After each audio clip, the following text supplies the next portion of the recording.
Tuesday, June 4th, 2018. I want to welcome you to Let's Talk Native on the LTN Radio Network. This program breaks all the rules for Native radio. No buffalo speeches, no mystic healing, no special Indian prayers. We tackle the real issues facing Native people with a look back at our glorious and our grave history, a tough look at where we're at now, and look forward to our ongoing battles for sovereignty and autonomy. Let's Talk Native is produced in association with Iroquois Promotions on the LTN Radio Network, streaming live from the Cattaraugus territory of the Seneca Nation and simulcast on the Gwe, that's CKWE in Tyendinaga. You can find us streaming at www.ltnradionet.com. And, of course, we are streaming Facebook Live with audio and video, so you can join us there. We are on a number of Facebook group pages, including our Facebook group page, Let's Talk Native. And I also posted on my New York City shows page, which is Let's Talk with John Kane on WBAI. I am John Kane. I'm the show's host and producer. And again, happy to be here. Happy to be caught up by any of you who tune us in on whether it's a bi-weekly basis or is that what it is, bi-weekly, or is that every other week? What is it?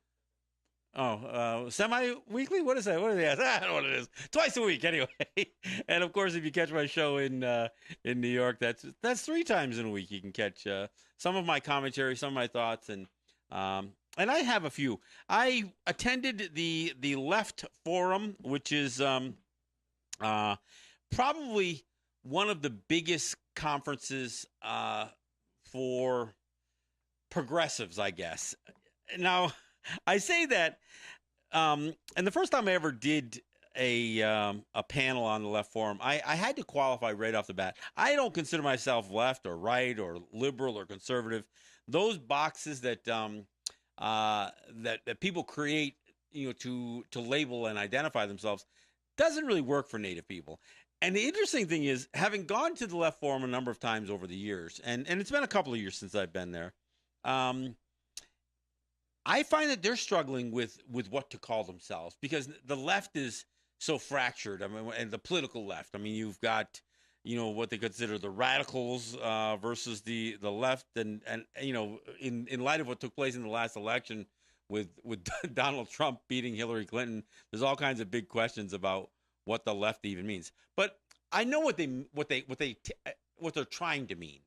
When they say left, they mean the people that are trying to change things for the better. When people refer to themselves as the left or liberals, what they're really talking about is trying to progress. I mean, trying to evolve and trying to move not just humanity, but tackle the issues of right and wrong in ways that historically never quite get addressed. And we can talk about, obviously, slavery and genocide and, white supremacy. But there's also some basic issues of patriarchy and male dominance and so many other things that, even as, some issues are addressed, not resolved, but addressed, there seems like such a long way to go on other issues. And even the ones that do get addressed, let's face it, we're no farther along, as far as I'm concerned, in solving issues of race and racism then, in fact, we could argue we've actually taken a couple of steps back since the trajectory that people felt humanity was on coming out of the 60s and early 70s. And of course, this is where the left, the political left, finds themselves at quite a challenge, wondering, how did they lose that momentum? How did they come out of an era where unions did things like fought for higher wages and better work conditions, and the 40-hour work week, and the 5-day weekends off, all of that stuff? How did we go from a place where people were coming together, forming organizations, unions, and other things to make sure that they were treated fairly by the elite, by the aristocracy, by management, by by those with money, by those with power? So how did the people, the grassroots people, gain power? Well, they certainly did it, and that's how things got improved, right? But if you look back to when I was a kid, when a father could go to work and support a family of 5 on one wage, one 40-hour work week. I've talked about this before on the show. That's not possible anymore. Yeah, so now you've got 2 parents working, taking up huge amounts of debt, and really not living in a higher quality of life. In fact, you could argue that with mom out of the house and dad out of the house and kids off to daycare and schools becoming even more of a daycare necessity, I guess. You all of this, these $100,000 or $200,000 homes, these $250,000 homes, these $1 million homes. Hell, there's nobody living in them. I mean, through a major part of the day, all of the things that these two this couple is working for is not being enjoyed. Oh, sure, you're going to throw in your built-in swimming pool, and you're going to put all this stuff in there, and then you're going to work your ass off to pay for it all without really having the time to even enjoy it. You've got 2 car payments, maybe 3 car payments, because you each got to drive your own car, and then you got to have the family car too. So I mean, you got families with 1.5 children and 3.5 or 2.5 cars, and a 2-car garage to put those cars in, which they're not in most of the time because they're gone. They're gone for 8, 9, 10 hours a day, making enough money to pay for it all. I mean, so when you look at where progress is, I think people have regressed tremendously, and that's not even. Look, that's not even a native issue yet. I'm just talking about the world. I'm talking about America and capitalism and consumerism and all that stuff. So that's some of what gets addressed. But, the left forum, the theme was a new strategy for the left. But time and time again, as I heard people talking through, and I was there just for Saturday, and I was actually on a panel with the station that I'm on in New York City, WBAI. It was called WBAI Rising. And we talked about a number of issues, including the need for media to not just conform with the mainstream media and the fact that the media has to be diversified. And so even as people are trying to figure out the strategy for the left, we were suggesting that media has to be a strategy for progress. And if it isn't, if it's just echo chambers for the right or the left, I mean, in terms of the politics, but not really not being a voice of the people or a voice for the people, but basically informing people what they don't know. I mean, look, I could go on the radio here or in New York City and just tell everybody what they want to hear or repeat what people already know, with a little bit of enhancement to it. Or I could try to say, look, there's some things that you're not aware of. And because you're not aware of it, and some of that stuff is history, because you're not aware of it, we are not understanding why we're in the situation that we're in and why we have to change it. I mean, that's really the issue, right? So, I mean, I got to do a forum, or do a panel at the Left Forum. I did live stream it on Facebook and a couple of other platforms and post it up on YouTube. You can find it up there. It's WBI Rising Left Forum 2018. You can find it. It's easy to find on online. You can just Google search it or go to if you subscribe to Let's Talk Native TV, it'll be the last video I think we've got posted up there. So it should be really easy to find. But, the thing about Saturday's kind of their big day. And what the Left Forum does, both Friday, Saturday, and Sunday, they have what they call a plenary session, which is where they bring their big speakers, their paid speakers, to come in. And the plenary session was pretty good. There was some pretty good speakers. In fact, one of the guys that was on the plenary, one of the plenary speakers, was a part of the panel that I was on, Gerald Horn. And if you don't know Gerald Horn, look him up. He's a great historian. He does some excellent work. The interesting thing about sitting next to Gerald Horn on the panel was he always stopped short as he was recounting history, especially Black history, or not just American history as affected by Black people for the most part. And it wasn't because I was sitting next to him, but he didn't know how to take that next step to include Native people in some of what he was saying. So I kind of made those connections afterwards, and maybe he didn't want to speak a little out of turn, not just because I was there, but because this isn't the area of his expertise. And obviously for me, it is kind of my area of expertise. So going through some of that history that people are completely unaware of, and he touched a lot of it in terms of the history of what black people have gone through. But yeah, I got to add to some of that. But anyway, so Gerald Horne was on the plenary session as well, as was Juan Gonzalez from Democracy Now! And a few other kind of a news guy that most people are aware of.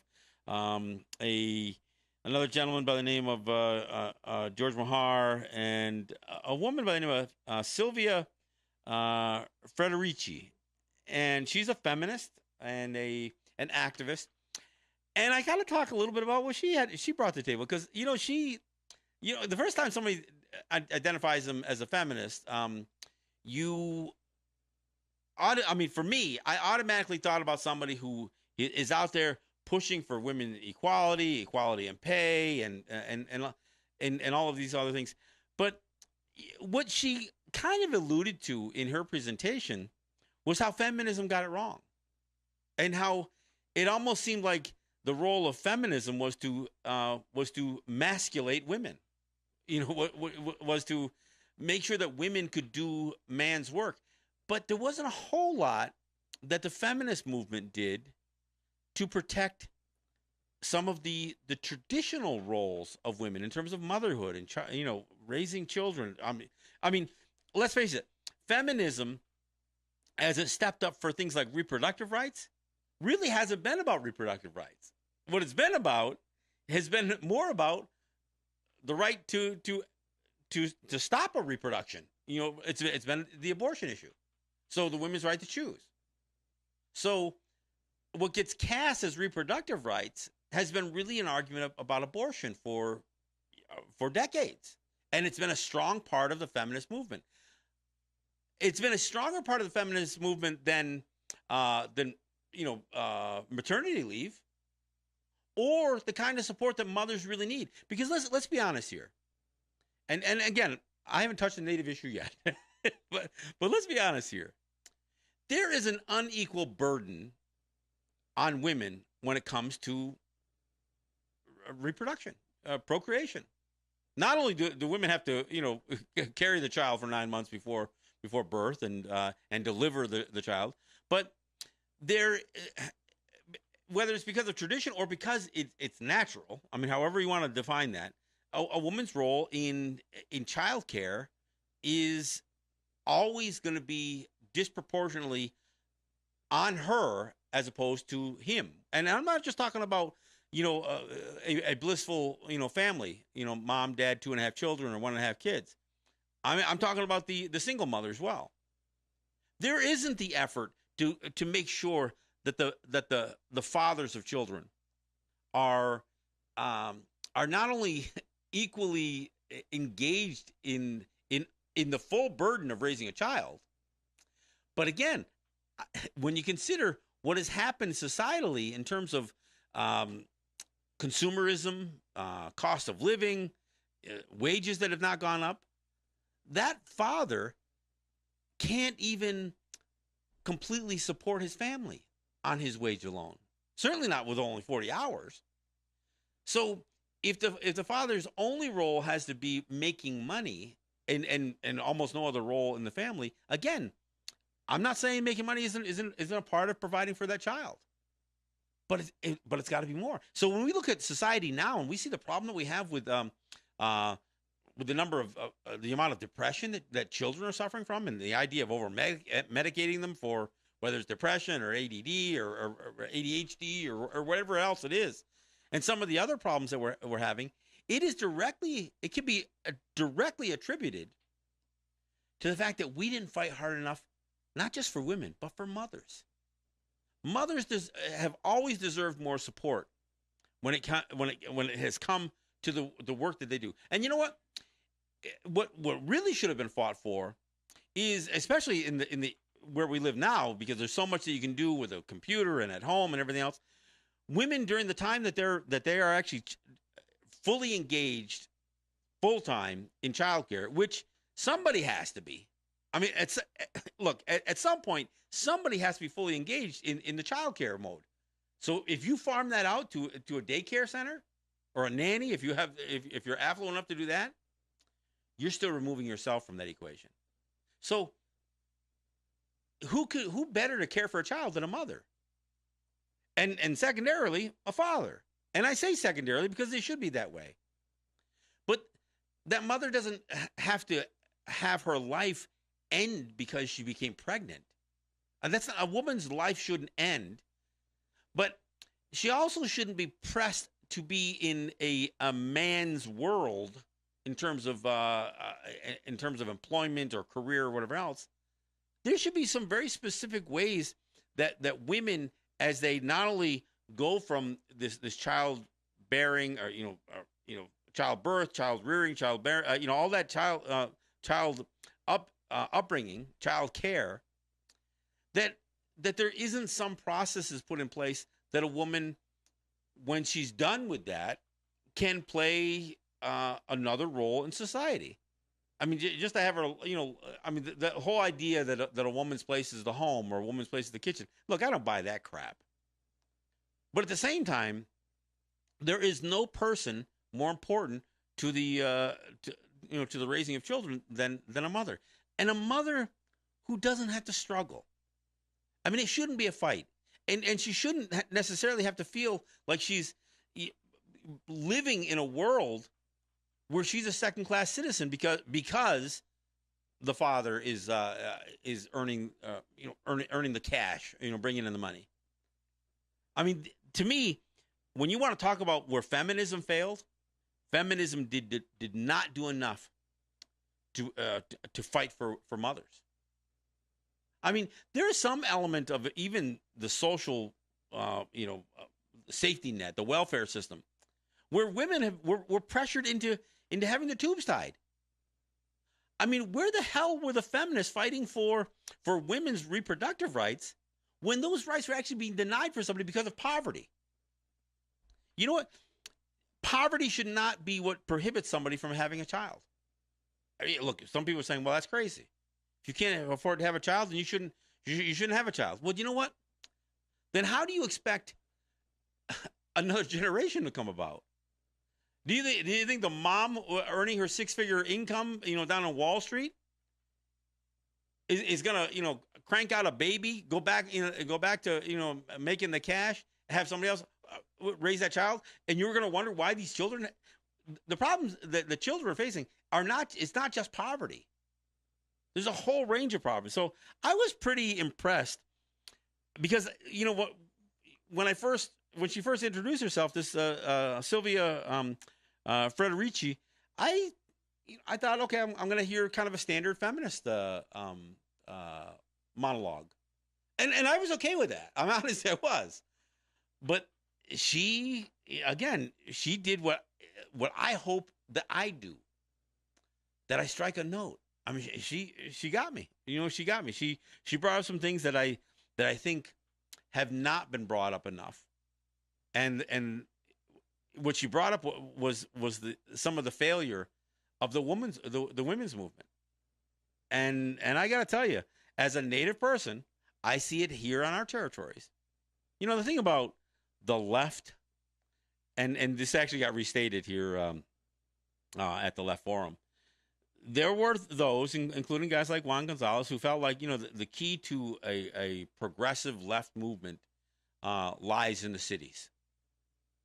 Now, why is that? Well, because obviously cities have a lot of political pull because that's where, most of the population is. And most cities vote more Democratic than Republican. If you look at, who wins what districts, the cities, usually vote left. But in making that kind of statement, you're saying, okay, so then the cities are more important than the rest of it. And as a Native person, obviously, we aren't in urban environments. Our territories are as rural as they come. Not that I'm necessarily trying to stick the rural nature of our communities into the redneck category that the right would claim about the rural America. But what I heard there was that without the numbers, that somehow there's something missing. Look, as Native people, we're never going to have the numbers. We're less than 0.7% of the population, and even when people say we're 0.7 of the population, that is including a lot of people who just self declare themselves or identify themselves as Native people. They may not be a participating part of a Native people. You know what I'm saying? That, and I don't mean that they have to live on a Native territory, but even if you're among the 100,000 Native people living in New York City, of the 100,000, how many of those people who declare or identify themselves as Native people have a Native territory that they are connected to, where their family lives, and and where they're not just their ancestors, but where their current family lives. So they have an emotional and physical connection to the rest of their people. I mean, if you're just a solo, I mean, if you're a freelance Native, so you're just traveling the world as as a Native person with no connection to a people. Well, that's a different category of identity as far as I'm concerned. And I'm not look, I'm not criticizing it. I'm just trying to suggest that that's not the same thing as a person who has a people. One of the things that's unique about me going to New York City to do a radio show is I turn around and come home after the show. I come back to to a Native territory where my kids are and my grandkids are. I mean, my wife and my and my community. Look, I'm Mohawk, Gunyagahaga. I live in Seneca territory, Onondaga, but this is my community. It's been so for for quite some time here. But I come home. I come back to it.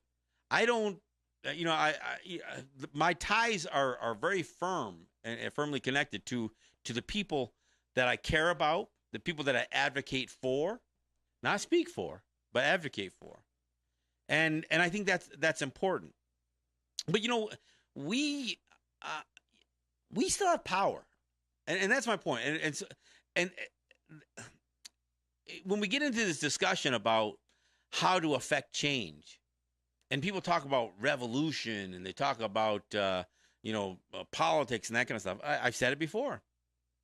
You're not going to change. You're not going to fix the mess that whether it's your own Native territory, or whether it's a non-Native municipality or the state or the federal government. You're not going to fix it at the voting booth.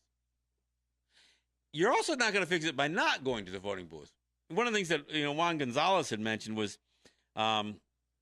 when Humphrey and Nixon were fighting for the presidency, nobody was that thrilled about Hubert Humphrey, and even the left wasn't. So many people on the left sat out that election, and so Nixon won. And he expressed his regret for that, and what a mistake that was. And look, I beg to differ. Not that I think it's great that Nixon won that election after Bobby Kennedy was killed and all that other stuff. I mean, look, I'm not saying it was great that Nixon got elected. Obviously, anybody who knows anything about history knows how that ended, and of course, that's being brought up constantly with the current resident of the White House.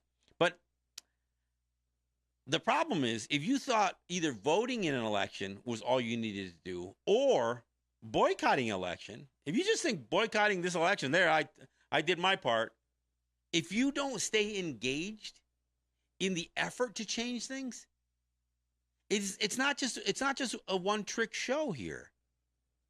So shame on Juan Gonzalez for saying what he said, because obviously what he suggested was how wrong it was, again, for people who didn't come out to vote for Hillary Clinton, even if they couldn't stand Hillary Clinton. She's saying, well, if you didn't like Hillary Clinton, what a mistake it was to sit out because Trump got elected. Look, the problem isn't that just that people sat out the election because they either weren't thrilled about the Democratic choice, especially after what transpired in the Democratic Party. But you got a guy elected who didn't win the popular vote, and it wasn't a great turnout. In fact, it would have been better if it was a tragically low turnout, because then whoever won, in this case Trump, we all can argue that he doesn't have much of a mandate. He couldn't even win the popular election. You could look at the people who showed up at his inauguration, but you know what? Nobody showed up for the damn thing. Make the message as clear as possible, but don't just stop there. Going to a rally or going to a march during the Women's March during the weekend of the inauguration. If that's what you did and you haven't done anything in 500 days, then shame on you. Look, you've got to affect change, and where can you affect the most change? As close to home as possible. What I say all the time. Look, I could give a rat's ass about showing up to an election, and in fact, I don't. I mean, I don't care if people go vote for in the midterms or in the presidential elections, because that ultimately isn't going to change much. What you do close to home, what you do to bolster your local economy, what you do to bolster your children, what you do to fight your drug war in your own community. That's what. And if you think the president of the United States is going to put together a commission and going to solve that, how do you deal with a changing population? Whether obviously on native territory, we don't have the immigrant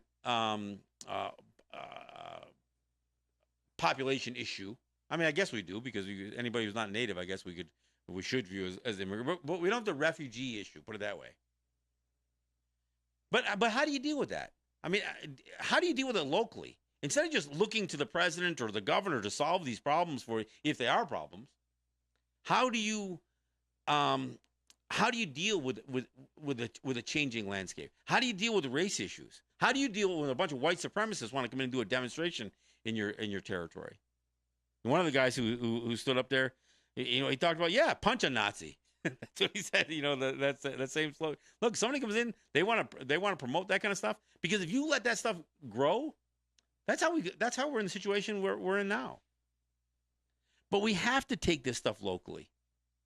Look, vote in a national election, don't vote in a national election. Like I said, it doesn't really matter to me. I mean, if you're native, I hope you don't. But I'm talking about the non-native population. But if you think voting or not voting is your statement, is your act, whether it's your act of defiance or act of resistance or act for change, and you don't follow it up with anything else, then you're not going to get any change. Because you're not going to vote or not vote your way out of this situation. You've got to do things. You've got to care about your next door neighbor. You got to care about the children in your community. I mean, this is really a critical piece that, frankly, got missed at the Left Forum.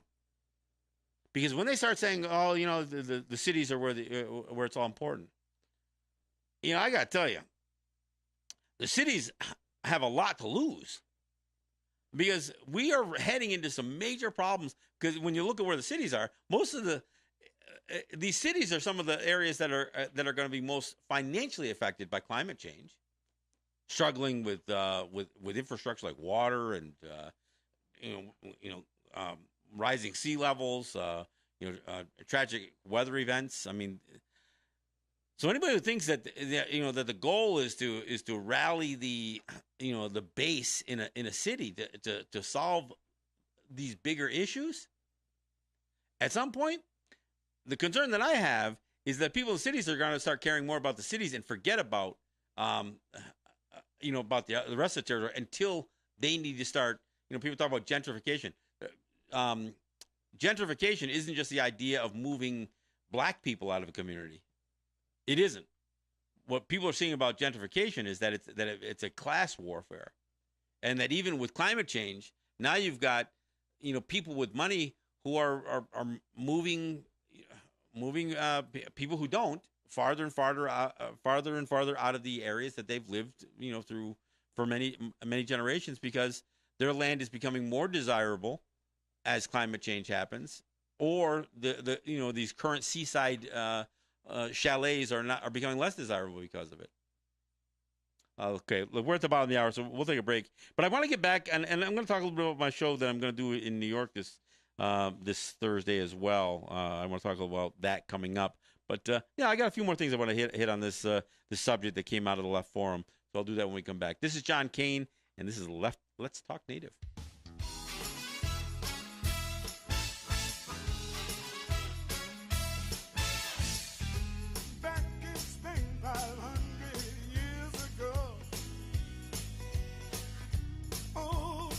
Columbus lived. Told Isabella that the world was round.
right, thanks for coming back. This is John Kane, and this is Let's Talk Native. Before I get started, let me thank my sponsors. I want to thank Ross and Holly John and the RJE family of businesses. I want to thank ERW, that's Eric White and ERW Enterprises, Legacy 420, Mike General and Mikey G's, and Mikey's Emporium, and Mike's businesses. I want to thank him for rejoining us. Mike is one of those guys who very much supported the show in the past. He's one of those guys that I talked about. Yeah, I thank you for everything you've done in the past, even if you're not supporting us today. And he stepped back up, so I want to thank him for coming back around. I also want to thank individuals who are not necessarily businesses, but people who help from time to time, and that help really sometimes comes in handy. So my good friend Ed Schindler, Cynthia Trice, another good friend who is basically has grown with the show here, and she's become a very solid supporter. So I want to thank Cindy. Roger Jock, friend of mine from Akwesasne, who's made contributions to the show. I thank him, and of course my good friend Neville Spring from out in Tonawanda. I want to thank him as well. And again, just like I was mentioning about Mike General, I want to thank all of you who've helped in the past, even if you aren't helping now. Because we are entering our 9th year here, and we couldn't have gotten here without you. So I thank you guys for stepping up, doing your part, allowing me or helping me to continue to educate, entertain, and inform for over 8 years now. So I thank you all for helping and doing your part. So I also want to thank Unity Stream and Apache Radio Net for providing our streaming.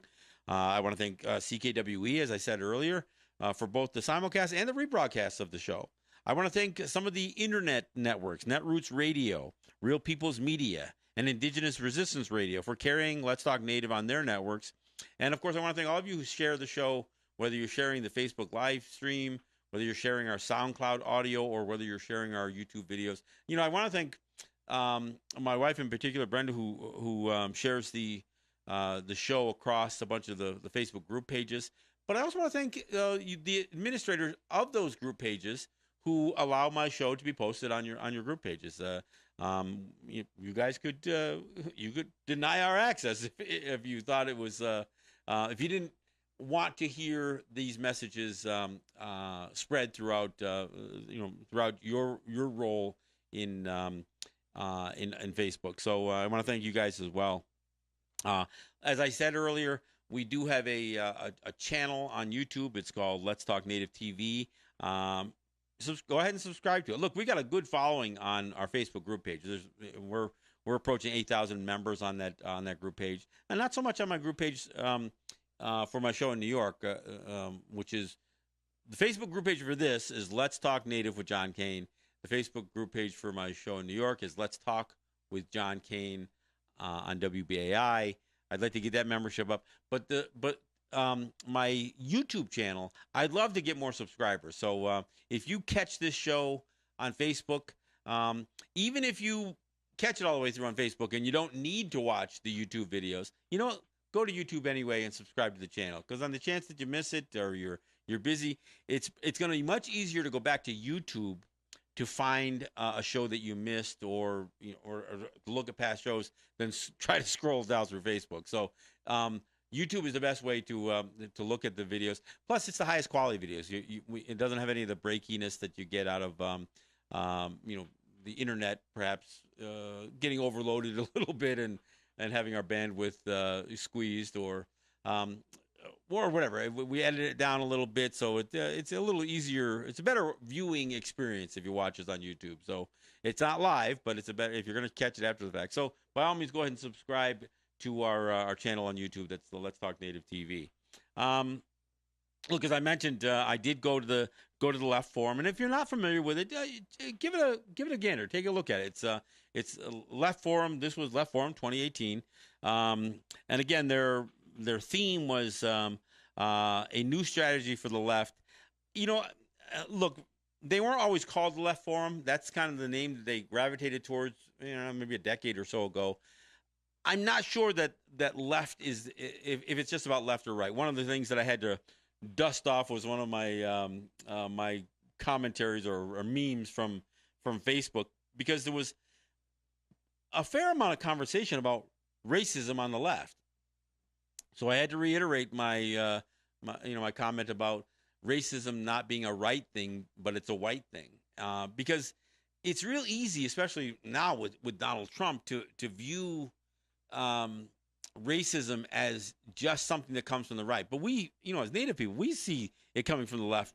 We've heard kind of racist or condescending tone coming from guys like Chuck Schumer or Andrew Cuomo, and these are you know Democrats that are some of the most prominent Democrats in the country, and yet we've heard racist comments come out of these guys. So it isn't just the right that that enjoys this white privilege. It certainly comes on the left, and that's why I feel strongly when I say racism isn't just a right thing. There's plenty on the left, so it's not just a right thing; it is a white thing. And when you put it that way, I understand immediately the reaction you get from white people is, "Oh, wait a minute, I'm not racist." Oh, well, you may not be, but you are among them, and and so I think that's the conversation that needs to be had, and that's why I say left or right isn't. I mean, again, the election of Donald Trump it proves that it wasn't just all people on the political right that voted for him.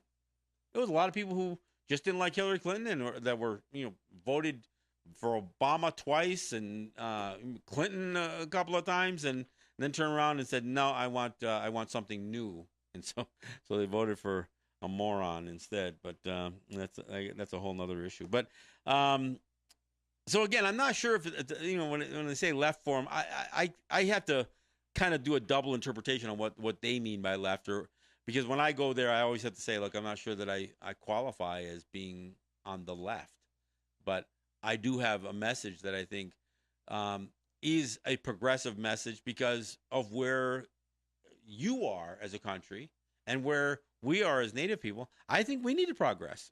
We need to progress because we haven't. We have been victims, I guess you could say, of not just racism but genocide and so many other things, and we haven't recovered. Look, we've got. I mean, at one point our population was down, far below. I mean, I think it was down to a couple of 100,000 Native people. The whole country, a population that could have been maybe 50 to 100 million people, was reduced down to a couple of 100,000. Now our population has come back some. I mean, like I said, they claim that we represent 0.7% of the U.S. population. Of course, they also claim that 70% of our population don't live on native territories. So if you consider that, I'm not sure how much of that 70% that doesn't live on native territory really, as I was mentioning earlier, are connected to a people. Are they a part of a people, or are they just talking about ancestry? I mean, and there's nothing wrong with being proud of your ancestry. I'm not criticizing that, but and Elizabeth Warren isn't exactly a member of a Native peoples. No matter whether anybody buys into to her ancestry claim or not. And I've met many people, not just in New York City and other urban areas, where the Native people that are living in some of these urban areas they may have connections through their grandparents, but in terms of contemporary connections to a Native territory, it doesn't exist. Which means they are no longer a part of a people; they are just the descendants of one. And again, that just is what it is. But we all need to progress from where we're at. So as Native people, we need to not only chart our course in terms of decolonization and resisting centuries of assimilation and genocide, but we have to not just resist that. We have to delve into our own identity, into our own past and our own culture to advance who we are as a people. Americans, you guys have another problem. You have another problem because you somehow have to solve the rift that has been created by income disparity, by racism, by classism. I mean, you've got some major problems. I'm going to be 59 years old this year, and I have kind of been aware of the politics, I guess, for most of my life. I mean, even since I was a child. I mean, I was very aware. I mean, one of my earliest memory is John F. Kennedy being shot. So I mean, it gives you an idea that that as far as impactful things. I mean, I remember Bobby Kennedy being shot. I remember Malcolm X and Martin Luther King being shot. I mean, these become etched in your memories as a child. So they stay with you in terms of understanding the jeopardy, the significance of politics, and violence and racism and all of that stuff. But I've never seen it as an adult to see how things have degraded in terms of how normalized racism has become, not just because of Trump, but certainly he has added to that. I mean, this is what came out of the Tea Party movement when a black president got elected. I heard somebody post on on Facebook saying something that that Obama is was so responsible for the racial divide in America. And I agreed with him, not because of anything Obama did necessarily, because he didn't do a whole lot to help black people. But he caused a lot of racial division because he had the nerve to be black. I mean, white people couldn't stand the fact that a black president. I mean, they vowed. I mean, not just Mitch McConnell, but they vowed they were going to end his presidency. The amount of threats that this guy got just because of the color of his skin. And of course, everybody's, oh, he's a socialist, he's this, he's that, and all that other stuff. Whatever. Look, the animosity that the right and the Tea Party and all these other guys had towards Barack Obama, and I said this before he got elected. There was a part of me that said, it might be better had it been Hillary's time than Barack Obama. Not because I thought she was going to be she would be a better president. I never thought she would be a better president. But I just thought there's a lot of hate going to come out if a black man moves into the White House. And if you don't believe a lot of hate came out, then explain how the hell the moron that got moved in there now got there. He was a direct response to the fact that, I mean, so that's, direct response to 8 years of Obama. That's the white getting revenge right there, folks. And so what I say is we all have a lot of work to do. So whether you're a native fighting for things on our territory, like our sovereignty and again, decolonization, and we really need to do that. And the reason we need to do that is because in the absence of it, we are getting sucked along into everything that is American. Capitalism, consumerism, the dependency on debt. We're getting sucked right along with it. And we don't have to. It's easier for us to divest from all that. And in doing so, not only do we save ourselves, but we create the model that others will follow. This is the local power that I'm talking about. The most powerful local groups are Native people. We can be that change agent at the smallest level that the towns around us are going to say, hey, look what they did. And it's not just because we have a casino funding things, but look what else they're doing. They're farming, they're gardening, they're producing, local businesses. They're generating local economies. Screw the global economy. I mean, that's what I say. But I'll tell you, if nobody's setting that example, because even the Amish are struggling because there hasn't been enough concentration on that local stuff. But they got the model more right than most of us. But anyway, that's my takeaway from the Left Forum is that, there's people have to realize that in order to change, this is something that there's work that's got to be done every day.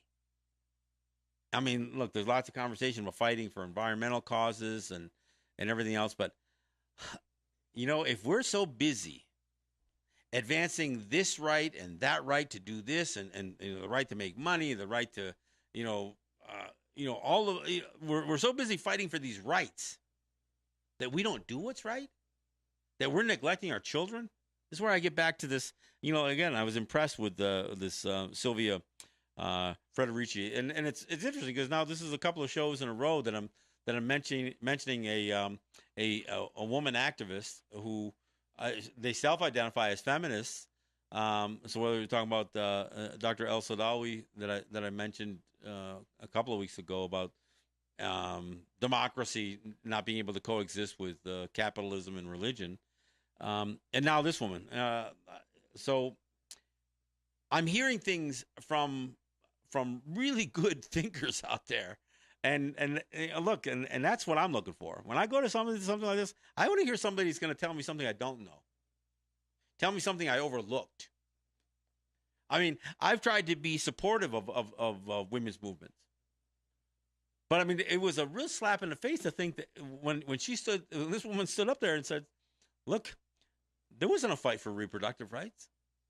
There was a fight for abortion rights. And I don't know how that eluded me, because reproduction isn't just about giving birth. It isn't just about maternity leave. It is maternity leave, but it's what do we do as a society? And I'm meaning local. I'm not talking about, government assistance programs. What are we doing locally to help mothers? All of us, not just what are we as men doing to help the mothers of our children, our own spouse or our own baby mama or whatever phrases you want to use. But as a community of men, what are we doing to help a community of mothers? Not just women, but a community of mothers. Look, we better rethink this one, folks, because this is what ties to everything from the drug problems we have in our territories to the education problems we have in our territories. I mean, I couldn't be prouder of my grandson, Leston. We met his sister last week, Julia, because he has heard enough of what I'm saying. He's now taking a stronger stand, even on the Pledge of Allegiance, and he's not a real bold kid, but when he stopped standing for the Pledge of Allegiance or the national anthem, I mean, there were other Native kids saying, "Listen, just put your hand on your heart," and he shook his head no. And then he started having a conversation. He's actually started a little bit of a movement among some of the Native kids in the school. And it'd be great if some of that movement spread to. This isn't just about patriotism. It's about like Colin Kaepernick. It's about standing up to the words being said, spoken, sung, but the reality not living up to it. But look, if we're not teaching our children this.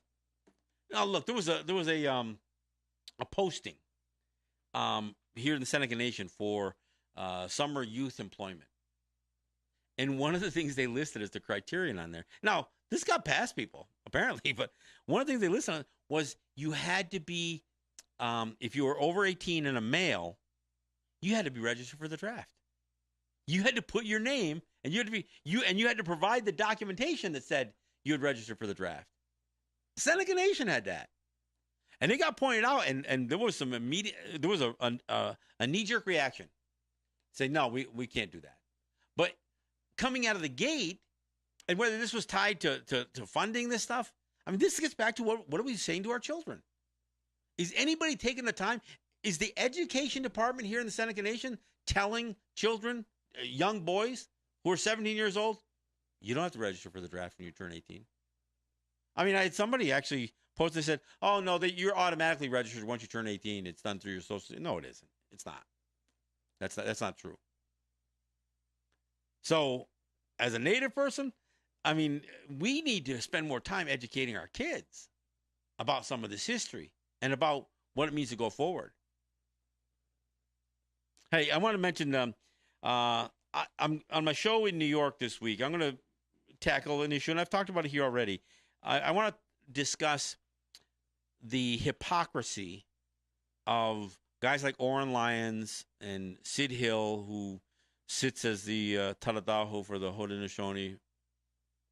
The idea of these guys advocating, promoting, and actually pushing for the Iroquois Nationals to go to Israel to play in the FIL Men's Lacrosse World Championship in Israel. I think it's a big mistake. I'm going to talk about it on my show in New York. And let's face it, there are a lot of Jewish people in New York. But you know what? And as much as I've battled a few people on Facebook over this thing, some native or some Jewish people who claim that it was perfectly justifiable for Israel to kill a bunch of unarmed protesters. Oh no, they weren't unarmed. Yeah, they had wire cutters and stones. Oh no, they had guns, they had knives, and they were going to eat the livers of Israelis. That's what they said. Look, Hamas may make some bold claims, but the 20,000 people who came out, they weren't all there with knives and forks to eat the livers of Jewish people. Come on. And the fact of the matter is, what the Israeli soldiers did was tantamount to a massacre. And for us as Native people, and Haudenosaunee at that, to not be appalled at what Israel did to those Palestinians, because again, I find that we are more closely the circumstance for the Palestinians is more similar to our circumstance than the circumstance of Jewish people. Look, I understand I'm not a Holocaust denier or anything, and I'm not anti-Semitic.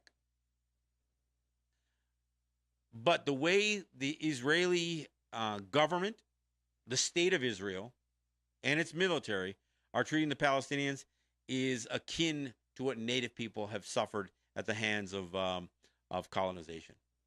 And it is colonization. I mean, they talk about building out these areas into Palestinian territories, and they've been doing it on a regular basis. And I'm appalled at the idea that these great iconic figures that are supposed to represent us in a way, although we could argue whatever Oren Lyons' title is. I mean, he claims to be an Onondaga faith keeper, but then says he's a member of the Onondaga Chiefs Council or Council of Chiefs, and he spends more time at the UN than he does in the Onondaga Longhouse, and he spends a lot more time advocating for the Iroquois Nationals, playing lacrosse in various places.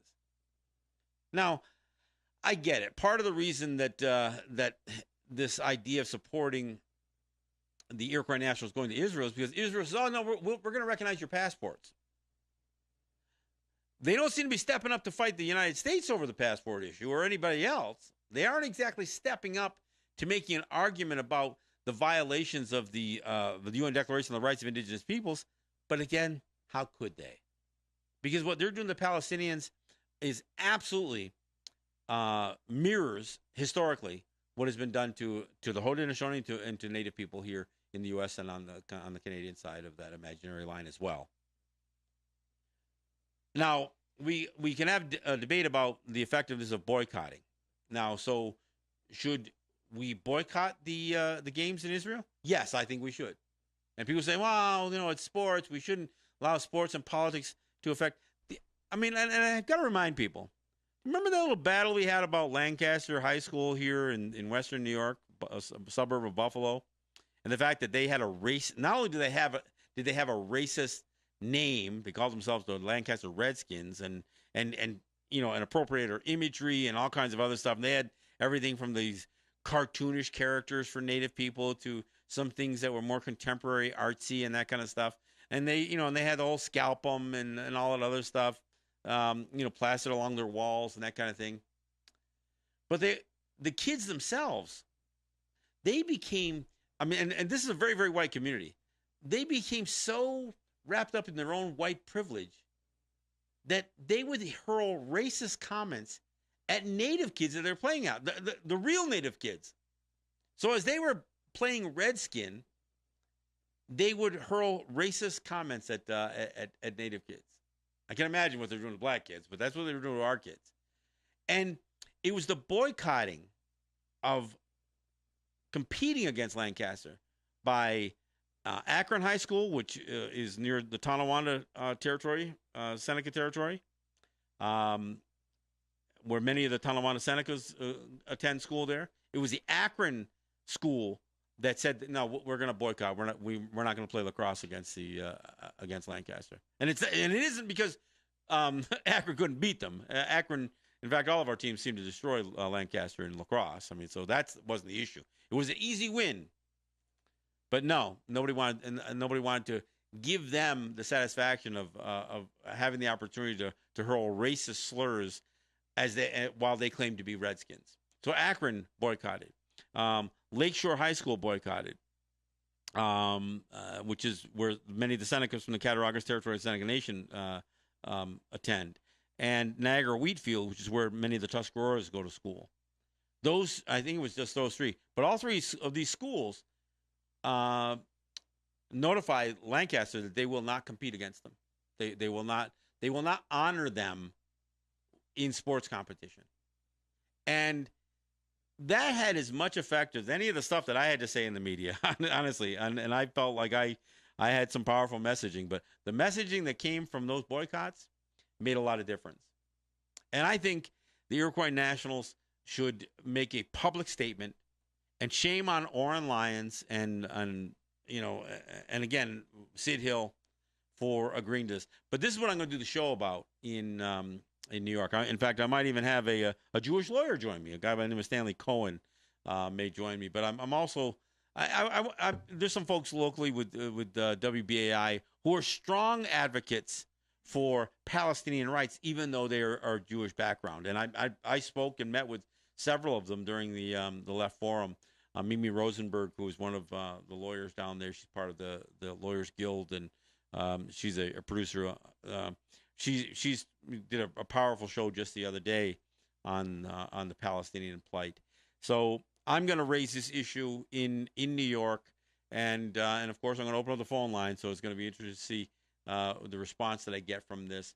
But again, most people think that it's just absolutely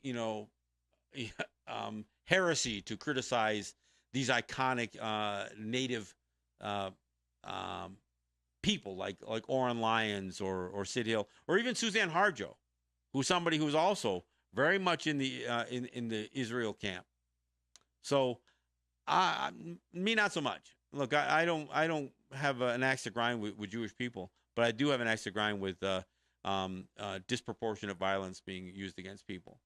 And frankly, it isn't just the violence; it's the conditions that Palestinians are living under with the rise of Israel, and the again the incredible support Israel gets from the United States in terms of military aid and of course some of the financial assistance they get from the Jewish communities here. So that's on WBAI. That's FM 99.5 in New York City. You can also listen to it stream live on their website, which is www.wbai.org. And of course, we're going to Facebook live stream that show down there as well, so you can catch us on Facebook, and I'll share it amongst a number of the pages that I'm involved in. So it should be easy to find. But check out my show in New York. It'll be a little controversial, I think, because of the things that I'm going to have to say and who I have to criticize in saying it. So I want to get that out there. Again, I'll be in New York on Thursday from 10 till noon, that is. I'm sorry for not mentioning the time. 10 till noon on Thursday on WBAI. And, of course, we'll be back here on Friday. So this is John Kane. This is Let's Talk Native. We'll see you then. Yahweh.